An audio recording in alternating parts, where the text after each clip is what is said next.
Welcome, everybody, to another edition of The Hurry Up. I'm your host, Adam. Let's get into this. So, there's an ongoing debate about whether or not the Giants should take a quarterback or not, or trade up or trade down, or whatever the case may be.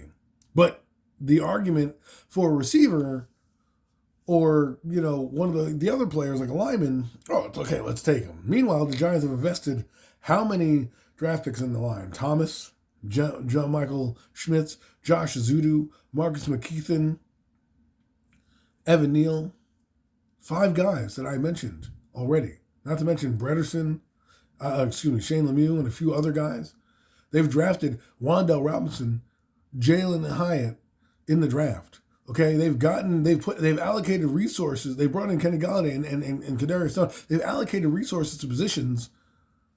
Yet the one position that we don't allocate resources to is the quarterback position. But then the argument is, oh well, I don't want to trade up to get said player. Well, if said player is one of the top, according to many across the board, like Caleb Williams, according to many draft pundits, is the number one prospect in the board. But we don't want to trade up assets to get the number one player in the draft because we're worried about 2025 draft and whatever player we're going to get there, because the Giants have had a great track record of first-round picks over the last decade, last 5 years, last decade, half a decade. Great track record.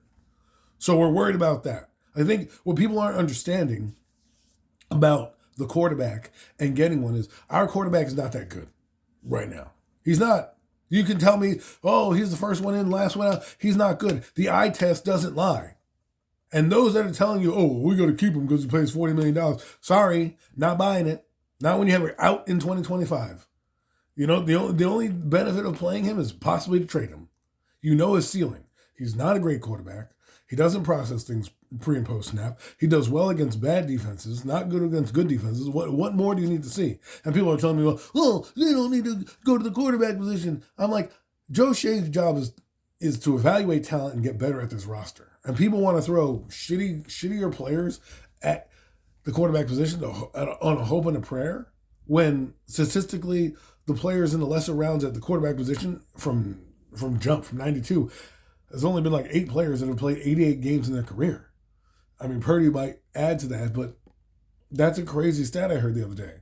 That 8 players outside the top 10 have played 88 more snaps or more in the league. It shows you that quarterback is premium. The entire NFL is moving heaven and earth to try to get quarterbacks. And we want to sit here and say, well, it's not a position we need right now. Why? Why don't we invest in a guy? Why not? And when we invest in a guy, how come it's okay to invest in Rome Odunze, right? Who's one of the top receiver candidates? But then when you go up and get J.J. McCarthy, who's right now ascending up boards, whether people like it or not, he's ascending up boards. Let's say he is the top 4 quarterback, and I've heard in some boards he's the top 2 quarterback. Point is if you see a guy in the top end of a position group, and you don't want to get him because you want to go get the other guy, like, oh, there's 8 quarterbacks in this draft the Giants should get their hands on. Option B, C, and D shouldn't be the number one options. Option A should be find a way to get a guy in here who's talented.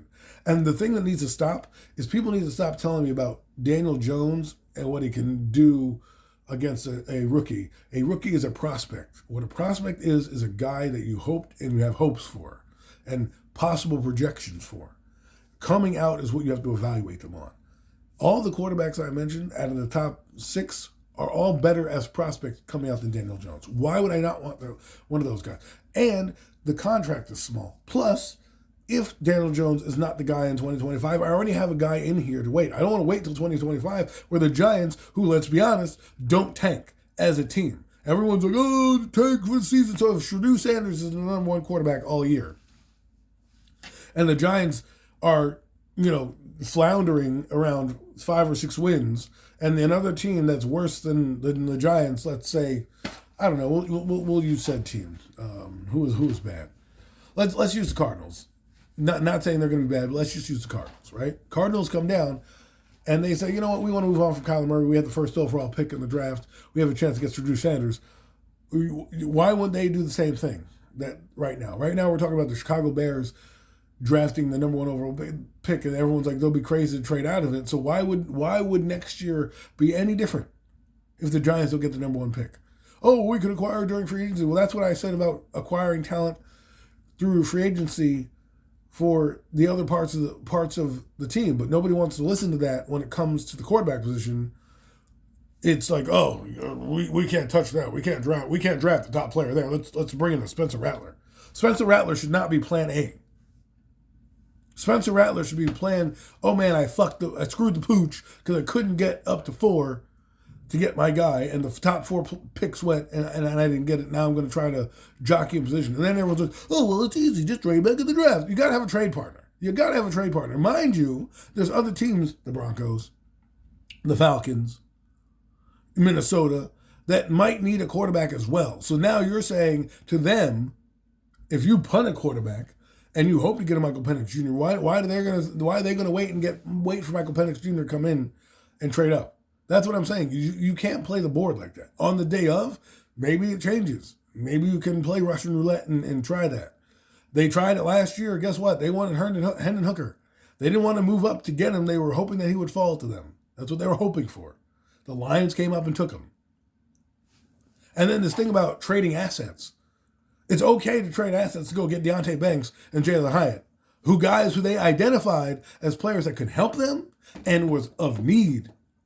And they went up and they got the guys they thought were the best fit for their team. We don't want to give up assets for a quarterback who could be the best fit for our team and one of the better ones in the draft. It makes no sense to me. And people who keep trying to tell me and perpetuate this narrative of, well, they believe in Daniel Jones. Well, fine, you can believe in Daniel Jones, but he has 3 major injuries. And if he doesn't perform well next year, what are you going to do? How are you going to help the fan base? They're all fired next year if you bring in a guy. So now you want me to, they're like, oh, well, now we're going to invest in a free agent quarterback. Okay, what free agent quarterback a legitimately good one? I don't want to hear about fucking Ryan Tannehill or Mitchell Trubisky. I'm talking about a legit guy that can be a possible starter, a possible bridge, and a possible future guy, right? Like a Kerry Collins. Where's your Kerry Collins? Where is it? And if you're telling me that you're going to trade for a guy, go get a guy. Like, everyone's like, oh, well, let's trade for Hendon Hooker. Well, why not trade for Tyler Huntley? He's a little younger and can do some of the same things. And he's cheap. Why would I want to do that? Say, hey, Baltimore, do you want this guy? Okay, we'll give you a 6th round pick for the guy.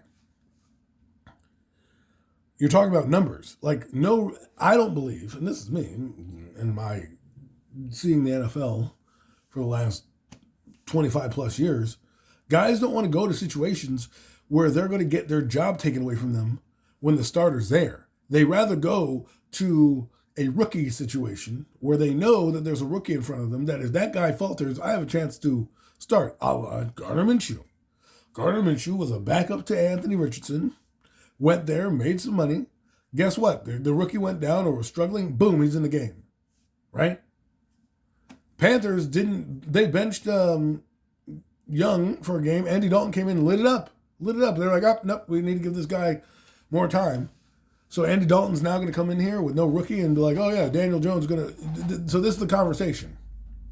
Let's role play right here. Well, we'll use Andy Dalton because he's coming in. He's probably signed to a contract, so maybe we'll use Jacoby Brissett. Hey, Jacoby, nice to meet you. It's Joe Shane. How are you? Good, Joe. I was wondering if you want to come into our team and be a spot starter for us. Well, is Daniel coming back? Daniel will be the starter when he comes back. We're not too sure when that will be, but we're trying to win some games here. We're thinking of giving you about $6 million to play and possibly start. You could be a bridge quarterback, maybe compete with Daniel, but right now we're focusing on Daniel, but we need a guy to keep the seat warm. How are you going to explain that to him? So now Jacoby goes, or he could stay with the Commanders, get paid $10 million to ride the pine, and say, I can get more money staying here. There's a rookie situation where I can possibly start at any moment, or go to a place where you're not necessarily happy with the guy. I don't know if the coaching staff is going to be there next year, so let me go here to not start. Even though Jacoby Brissett played well for the Browns and there's a ton of other teams he can go to and start, probably Atlanta. He can go to Atlanta and start. But you're going to try to bring him in here to then tell him, well, when Daniel Jones comes back, he's going to be the starter. Yeah. You know what guy they're going to bring in here? Mitchell Trubisky. And they're going to try to sell you a bag of fucking goods and say, well, that's our quarterback room, Mitchell Trubisky and Tommy DeVito. How many games do you think they're going to win? The Giants are projected right now by Vegas to be one of the worst teams in football. They have 26 guys that they need to sign under contract. And all of them are going to have to get a raise because that's how it happens in the NFL. The more time you occur, the higher your salary goes. That's just how it is. There's base salaries for minimums that you hit. And the top 53 players count against the cap. And they need to be at 90 by mid-April. So now we're going to so Saquon Barkley and McKinney, those two guys right there eat up a ton of cap space right there. You bring in another free agent. How many free agents do you think they're going to bring in? 4 or 5? I think they're going to bring in maybe 2 major guys, maybe re-sign one of their own, and that's about it. But then you're going to tell me that they're going to invest a quality money in the quarterback position when people tell me, well, Daniel Jones getting paid $47 million. That guy accounts for 23% of the cap right now. But you want to go in and then sign a quarterback who may not even have a future on your team because he might only be a one-and-doneer, back up for a year, maybe a year or 2, but you don't want to draft a quarterback. And then you want to punt and hope that you get a quarterback in 2025 or 2026 when the Giants don't tank. Sounds like a sound plan to me. Some guy is telling me on Twitter, well, they paid $40 million. I'm sorry, that doesn't. No, not an excuse. Joe Schoen's a talent evaluator. If you're looking at the talent on your team and you're telling me that of the 3 quarterbacks that played on your team this year, 3 of them played, 2 of the 3 did better than the one getting paid more money, but you want to stick with the one that played the worst. That's flawed logic. And if that's the logic that they're going for, then they deserve to be fired. I'm sorry, they deserve to be fired. And they probably will be at this rate. And we're going to probably have the same discussion next year because they decided they're too cool for school. We're going to punt on the quarterback position. And there are 8 guys in this draft. At the very least, you need to come away with Spencer Rattler, Michael Pratt, or Penix Jr. in the second day. I don't want to hear about fucking Joe Milton or Austin Reed or Sam Hartman in the 6th round. That doesn't do it for me. Those are not even, they probably won't even be good backups in the league. So you're not even getting a position of investment.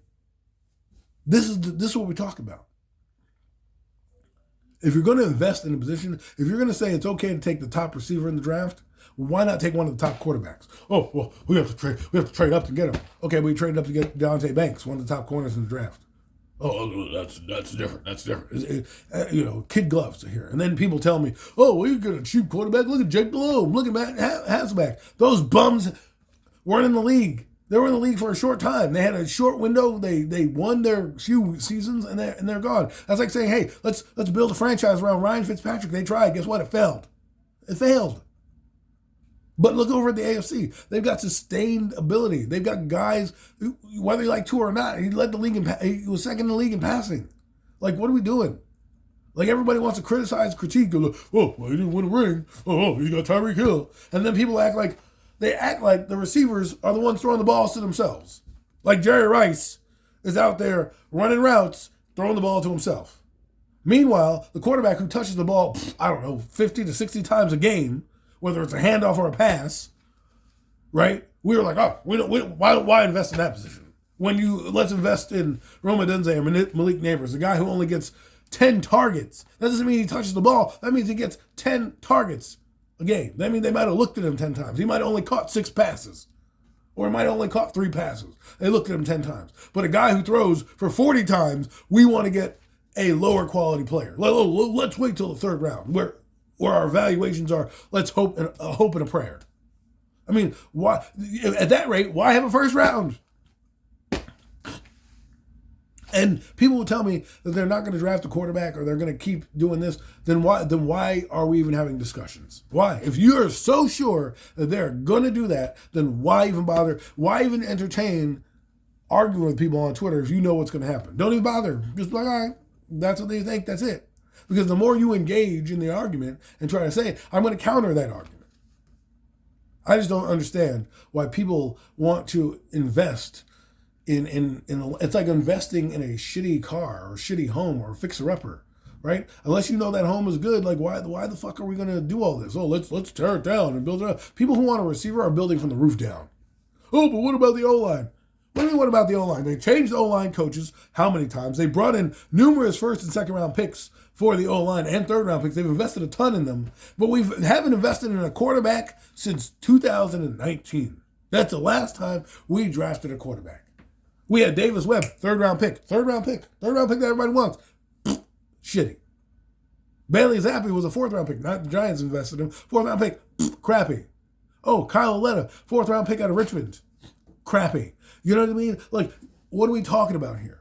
Those third and fourth, fifth round picks, those fourth, fifth, and sixth round picks, seventh round picks, those guys are to create depth on their team. If they happen to be a starter, great. But they're depth on the team. They're replaceable players. They're interchangeable. They're the lower end roster. Your first, second, and third round guys are guys who are hopefully building on something. But that doesn't mean I want to go take a third round guy as my option. That should be, hey man, we missed on the top 4 quarterbacks because, Atlanta fucking traded up and got a guy in front of us because we wanted to stand on our hands. And now you're panicking. And now you're trying to trade back in. Because guess what? All those people want to trade back into the second round. Guess what people are going to give up? They know you're desperate and they know you need to come up to like 15. You're giving away assets again. So you don't want to give up assets to get the best player, but you want to give up assets to get a lesser player. Tell me how that makes sense. This has been another edition of The Hurry Up. I'm your host, Adam. Let's go.